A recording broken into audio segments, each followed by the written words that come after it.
The 27th annual 2010 Carytown Watermelon Festival was a joyous event full of food, music, community involvement, and good times.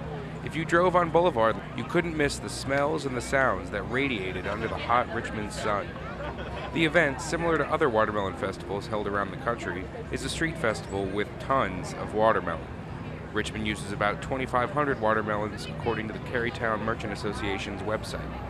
Freemason Shriners are the melon wranglers for the day. Neil Johnston, a Shriner from Richmond. Our duty is to make the Watermelon Festival a great festival.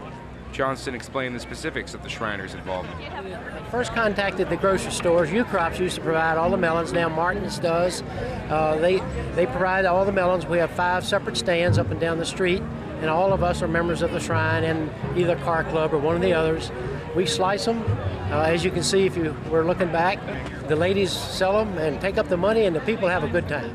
He said the work was pretty challenging. They often can't keep up with the demand for ice-cold watermelon. The time really goes by fast because it's really a race-type day with these guys buying melons and buying melons. So we are absolutely pushed to get them cut fast enough. The goal is to raise $10,000 for Shriners Children's Hospitals, and at $1 a bowl, the amount of melon they go through is impressive. Johnston loves to be a part of the event and knows his hard work is paying off in the right places. Well, I think it's a great thing to do. The town of Richmond, the city of Richmond provides the street for us, does the cleanup the next day. It's a great community service, and as you can see by the crowd, the folks love it. And we're just glad to be such a part of it. Don Fricke from Richmond was there to aid the Shriners in their melon distribution. He was personally moved by the fruits of the Shriners' labor. I have seen the work that the Shriners done, and it's very, very touching. Watermelon wasn't the only big draw to the festival. It's also a great chance for local musicians to get heard by a large, diverse audience. Leslie Drips, lead singer and songwriter for the band Maruza, has been playing at the festival for the last 5 years. She said it is unlike any other show she plays. You know, there's a lot of energy in the crowd, and it's so different than a quiet venue like the Listening Room or, you know, a coffee shop. It's a lot of energy and it's a lot of fun. She noticed a few differences this year. One of them in particular was for the better. Well, the stage has moved. I noticed there are a couple of bigger stages this year, and it's cooler. My face didn't melt off this year. It's actually still here. So that's really nice. Yeah, little things. There was regular volunteering fever throughout the festival. Emily Harrison from the Museum District joined with many other volunteers to get behind the aging bird theater.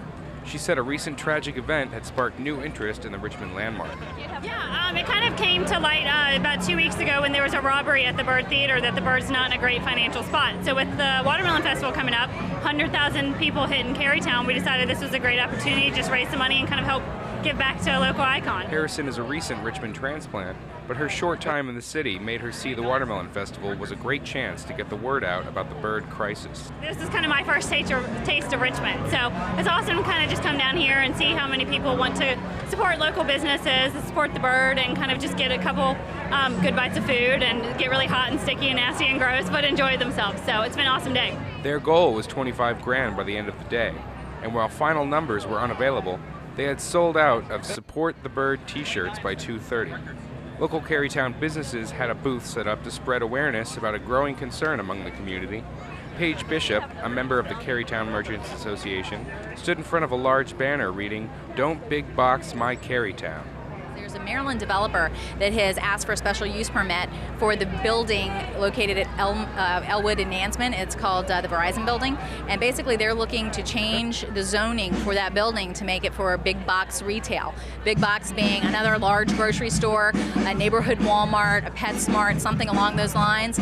And we don't think that that fits with the unique character and charm of Carytown, because Carytown is built around its local retailers who, you know, blood, sweat, and tears work every day to make a living. And so to us, the anchor of Carytown is those small retailers, and we want that to remain the same. Bishop said she had received as much as 300 signatures that day, and some locals had even asked for yard signs to help aid the cause. The local fire department had set up one of the more popular booths, a misting tent that supplied a refreshing break from the heat. Chris Connolly, coordinator of special events for the Richmond Fire Department, gave some advice to future Watermelon Festival goers. Drink plenty of water. That's the #1 key to staying safe. Drink water, eat plenty of food, stay hydrated, and find shady areas. If the sun didn't scare you away, then Sandy Bergman and her melon-headed zombies might have. Promoting their year-round haunts of Richmond and their Halloween event, Blood Lake Haunted House, Bergman said the real sight was the meandering melon-headed zombies. The melon heads it's a watermelon festival, right? So we just took off some heads of our zombies and we put some watermelons in their places. So they're walking around with watermelon heads. To see an HD video version of the story and get links to the different groups mentioned, visit our blog, www.wrirnews.blogspot.com. For Richmond Independent Radio News, I'm Brad Kutner.